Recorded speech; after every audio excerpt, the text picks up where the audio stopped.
3 separate times, the Emperor of Rome tried to kill his own mother.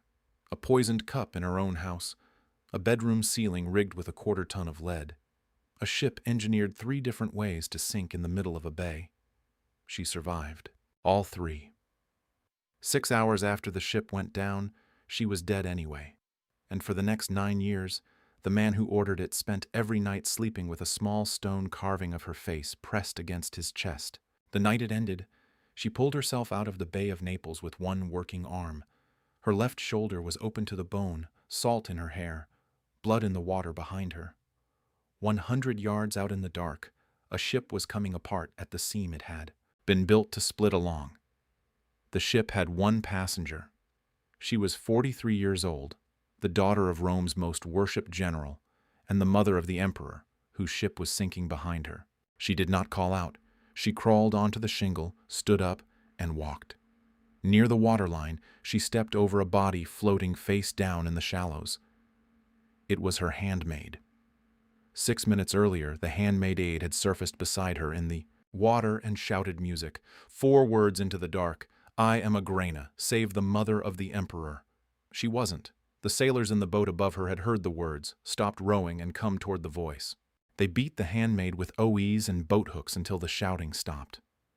The real Agrippina, treading water a few feet away, heard every sound of it. She went under. She swam the other direction. She had 8 hours left to live. Not because of the shoulder, not because of the water, because the man who had built the ship was already writing the second plan, and this time he was not going to use a machine. In the next 6 hours, 3 men would walk into her bedroom. The last thing she said to them was 2 words. "You're watching Crimson Historians, where history bleeds and the forgotten are finally heard. Stay with us. This one gets worse." On the 13th of October, year 54, a 16-year-old boy with reddish hair and a weak chin walked out of the palace, and the Taurian guard saluted him as emperor. That night, the officer of music the watch came to him for the day's password. The Iwa boy gave one phrase, "Optima Mater, the best of mothers." The boy was Nero. The mother was the reason he was standing there at all. 6 hours earlier, the old emperor had been a corpse on a dining couch with mushrooms still in his beard. His name was Claudius, the 4th emperor of Rome, a man who stammered and limped and had been kept hidden by his family for 50 years because he embarrassed them. That afternoon, he had eaten a dish of mushrooms at dinner. He had collapsed at the table. His personal physician had stepped forward in front of the guests and pretended to help him vomit by pushing a feather down his throat. The feather had been dipped in a second poison. Claudius was dead before the lamps were lit. The doors of the palace were closed and barred. Astrologers sat in the front hall watching the sky. Claudius's own son, the 13-year-old Britannicus, was shut in a back room. The boy was the real heir. The boy was not to be let out until the thing was finished. When the stars were in the position the astrologers wanted, the doors of the palace opened. It was Nero who walked through them. The woman who had arranged all of it, the mushrooms, the feather, the astrologers, the locked door on the 13-year-old heir, was standing behind him. Her name was Agrippina. She was his mother. She had built him to stand there, and by the end of his first year in power, he would be trying to kill her. To understand why the ship had to be engineered 3 separate ways, you have to understand why no ordinary method would work on her. She had been born in a military tent on the Rhine. Her father was Germanicus, the most war-ripped general the Roman army had. She was 3 years old when he ate a dinner in Antioch, came home pale, watched dark spots appear on his chest, and took 9 days to die. She was 17 when her mother, Germanicus's widow, was locked in a cell on the prison island of Panditia, beaten until she lost an eye and refused to eat. Guards pried her mouth open and pushed food in. She spat it back out. She starved to death on purpose. She was 24 when her brother, the Emperor Caligula, exiled her to a rock in the Tyrrhenian Sea and told her to support herself by diving for sponges. She dove for sponges. By the age of 25, she had buried a father, a mother, 2 brothers, 2 sisters, and a first husband. She had outlived all of them.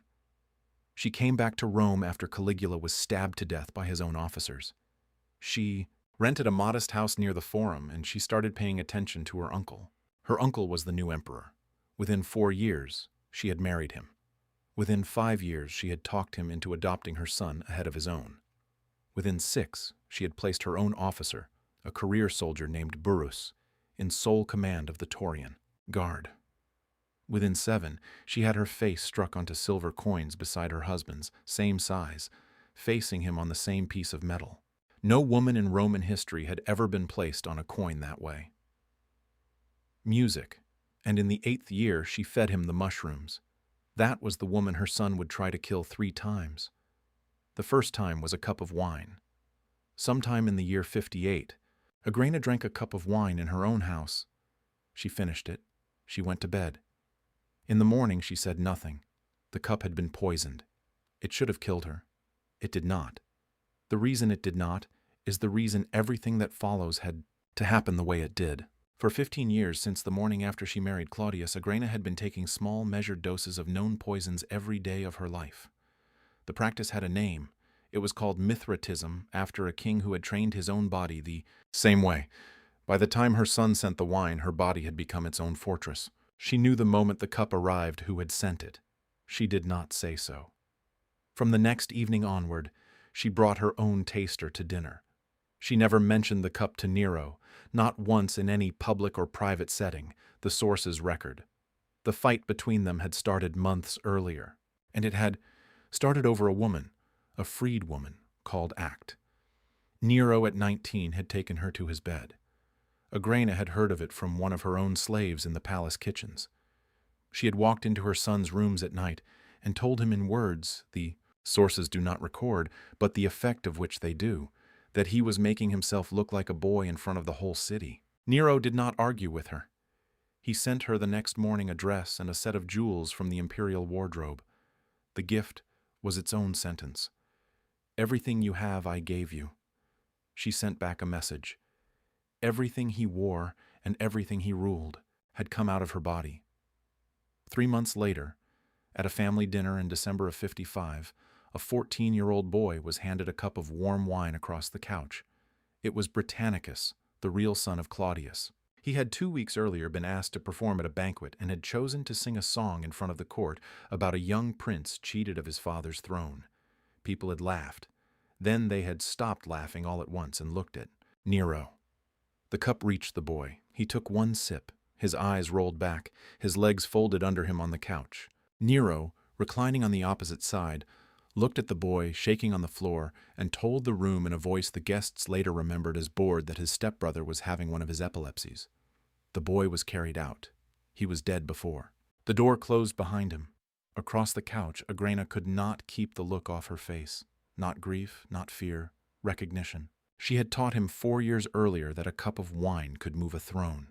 He had been paying attention. Her own cup arrived some months after that. It failed. Nero understood the morning after that poison was not going to work on her body. Poison was finished as a method, but she was not. She was still in her house, still standing in public, still the daughter of Jamachus. He could not reach her through a cup, so he started reaching her through everything else. For 11 months after the cup failed, nobody in Rome was told that the emperor had tried to kill his mother. The empire ran. Coins were struck. Treaties were signed with Parthia. A triumph was voted. On the surface, everything continued. Underneath, a private war was running in parallel, and only 4 people knew it was running. Nero knew, Agrippina knew, Anicius knew, and Seneca, the philosopher who was now writing every public letter the emperor put his name to, knew enough not to ask. The first move was administrative. Agrippina's German bodyguard was dismissed. No reason was given. By evening, her rooms had no soldiers at her door. She did not protest the order in writing. She walked the next morning into a public audience hall and stood where the visiting ambassadors could see her, as she had done every morning for 6 years. Nero's staff had been instructed quietly to redirect the ambassadors to a different room. She stood in the empty hall for an hour. Then she walked out. Within a month, she was no longer living in the palace at all. She was moved into a separate house that had belonged to her grandmother. The move was announced as a courtesy. Everyone in Rome understood the sentence underneath the words. She had been evicted. lawsuits began to appear. One of her oldest friends, a woman named Junior Solana, filed a petition accusing Agrippina of plotting to put a distant cousin on the throne. The cousin in question had been dead for 2 years. The petition went to Nero's office. Nero's office, Music, did not dismiss it. Agrippina was summoned. She destroyed the charge in 90 minutes. She named every witness Solana Music had bribed. She produced the dates. Solana was banished. She won the hearing. And losing Music, the hearing would not have mattered because the hearing was not the point. The point was that she had been forced to attend one. The message was in the summons. Your son can put you in a room. Your son can make you answer. Your son can make you produce witnesses to prove you have not tried to kill him. You are no longer above the charge. The next move was public. Men began to appear outside her house at night. They stood in the street and shouted music insults through her windows until the lamps went out. They called her a poisoner. They called her the mother of no one. They did it for 11 nights. Then they stopped. Then, after 6 days of silence, music. They came back. She did not send servants out to chase them. She closed the shutters. She slept in an inner room. In the mornings, she went out in public with her hair arranged, and she did not look tired. And somewhere in those 11 months, she made the calculation that kept her alive, as long as she stayed alive and killed her in the end when she could not walk it back. The calculation was this: if she fought back publicly, she would lose. The guard would not openly pick a side between a living emperor and his mother. The Senate would not vote against the boy they had just sworn to. Her son had time. He was 21. She was 42. And he could outweight her on the arithmetic of bodies. So she did not fight back. She went quiet. She said music, nothing in public about the cup, about the men in the street. She let him look for 11 months as if he were winning nothing. It worked up to a point. It kept her alive through summer, autumn, and winter. What it music did not do was make her son stop, because Nero understood by the end of the 11 months exactly what her silence meant. Silence was not surrender. Silence was storage. Every insult she swallowed was a receipt in a drawer. One day she would open the drawer, walk into the Taurian camp, remind the soldiers whose daughter she was, and empty it onto the floor of the empire. He could not let that day come. The cup had already failed. Poison was finished as a method. She had a taster music now, and her body would not break. He needed a method that did not require her to swallow anything. A method that looked like an accident and left no witness. He brought the problem to Anacetus. Anytus gave him the ceiling. In the spring of 59, in a bedroom at her villa, Agrippina did not sleep in her music-own bed. She slept in a different room. She left the villa 2 days later, and she did not say why. The bedroom she had avoided was rigged to kill her. The beams above her bed had been cut. Lead weights had been lifted into the ceiling. A cord ran from the weights to a small opening in the outer wall. At a given hour, someone outside the wall would pull the cord, and a 1/4 ton of lead would come down on the bed. The plan had been brought to Nero by a man named Anisatus. He had been Nero's own tutor when Nero was a small child. He had been promoted to command of the fleet as a favor. He hated Agrippina. She had humiliated him at a dinner years earlier in front of junior officers, and he had not forgotten. The cord was never pulled. A servant in Agrippina's household, paid by someone in her circle, whose name the sources do not record, had walked to her the day before and told her that she should not sleep in that room. She did not mention the ceiling to Nero ever, but she understood that music week that the cup had not been a single event. Her son had a plan. Her son had people working on the plan. Her son was going to keep trying until one of the plans worked, and Nero understood in turn music that she knew. The silence between them became a held breath. He could not walk it back. 2 attempts were on the record now. Every day she stayed alive was a day she could walk into the Taurian camp, hold up the dress he had sent her, remind the soldiers whose daughter she was, and end him by lunch. He needed one more attempt. It had to work. And this time, it had to. Look in front of the whole empire like an act of the gods because she could not be seen anywhere with a wound from a Roman blade on her body. Anytus had an idea. By the time Anicotus brought the ship plan to the palace, there was a second woman in Nero's ear, and she had been asking him the same question for almost a year. Who is the emperor in this house? The woman was, music Poppaea, Sabina. She was married to one of Nero's closest friends. She had red hair, which was unusual enough to be written down every time she was described. She would not be his mistress. She told him that the first night, and she told him every night after. She called him a ward. She said he wore the purple, but his mother wore the power. She said he would never be a man in the Roman music sense of the word until he stopped asking permission for who he was allowed to kiss. He listened for 11 months. In the 12th month, he approved the ship. In March of 59, Agrippina received a warm letter from her son. He invited her to the festival of the goddess Minerva at Bay. He said he wanted to reconcile with her. He said he had missed her. She came. He met her on the shore at Baiae. He embraced her in front of everyone. He called her his dearest mother. He sat her at the place of honor at the banquet, and he fed her from his own plate.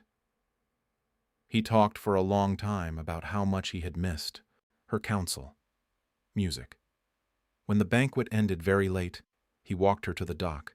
A new ship was waiting there, lit with lamps. It was, he told her, a gift for her journey home. The ship had been built in the imperial yard at Misenum. The cabin over her couch had been lined with lead sheeting above the beams. The hull had been built to split along a prepared seam when a pin was pulled from below. Any one of 3 separate mechanisms was intended to finish music her. The third, if the first 2 failed, was the sailors themselves. He kissed her on the eyes and on the breast, and he stepped back onto the music shore. The ship moved out into the bay. The night was clear. The water was calm. The lamps of Baiae shrank behind them. Halfway across the Bay of Naples, on a signal from the pilot, the canopy over the couch released. The couch had high carved sides. The sides took the weight of the lead. Agrippina was struck on the shoulder and thrown sideways music onto the deck. A woman standing at the foot of the couch was killed instantly. The sailors, realizing the first mechanism had failed, ran to one rail of the ship to capsize it by hand. The hull split, water came in, Agrippina and her handmaid Acerronia went into the water on the far side of the ship. Acerronius surfaced first, and she did not understand yet what had just happened to her. She shouted into the dark, "I am Agrippina. Save the mother of the emperor." The sailors in the nearest boat stopped rowing. They turned. They came toward her. Voice. They beat her with oars and boat hooks until she stopped moving. Agrippina in the water a few feet away heard every sound of it. She understood in the 30 seconds it took them to kill her handmaid exactly what the ship had been. She went music under. She swam on her back with one arm for a distance the sources estimate at half a mile in cold March water through the dark. Small fishing boats found her before the sailors did. They brought her in. She walked up the beach to her own villa at Bowie in wet clothes. She had a household music slave bind her shoulder. She sat down at a desk. She dictated the 4S sentence letter. She knew by the time she pressed her seal into the wax that she would not live past the next night. She sent it anyway. The letter was the last move she had. Public silence in exchange for her life. I know what you did, and I am choosing in music writing not to say so. The messenger rode through the night. Nero read the letter music twice. He sent for Seneca. He sent for Burrus. The 3 of them stood in a lamplit room across the bay from where Agrippina was at that music moment, lying on her couch with her eyes open, listening to the sea. Seneca did not speak for a long time. Then Seneca turned his head toward music Burrus and asked in a phrase the sources preserve almost word for word whether the music guard would do it. Burrus said the words he had said twice before. The guard had sworn its oath to the house of Germanicus. The guard would die to the last man before it raised a sword against his daughter, and Nicetus, who had built the ship, was in the room. He volunteered a 3rd time. He had built the instrument. He would finish what the instrument had failed music to finish. Nero agreed. Then Nero walked out into the next room, where his mother's messenger was still standing by the door, waiting for a reply. He took a sword from a guard. He let it drop on the tiles at the messenger's feet. He shouted music loud enough for the whole household to hear that the man had been sent by his mother to assassinate him. He had his pretext. The Senate would be told in the morning that Agrippina had struck first. Anytus rode to Bowie with 2 officers and a squad of Marines. They broke the gate, The household slaves' music scattered into the gardens. One slave stopped, turned back, and tried to shut a door behind them. He was the only one. Agrippina was in a back bedroom. One maid was with her. A single lamp was lit. The maid heard the boots in the hall. The maid turned music to run. Agrippina looked at her and spoke 2 words. "You too." The maid kept running. The door opened. Music. 3 men came in. The first struck her on the head with a club. The blow knocked her sideways on the couch. The centurion stepped forward and drew his sword. Agrippina straightened up on the couch. She pushed the hair out of her face with her good hay.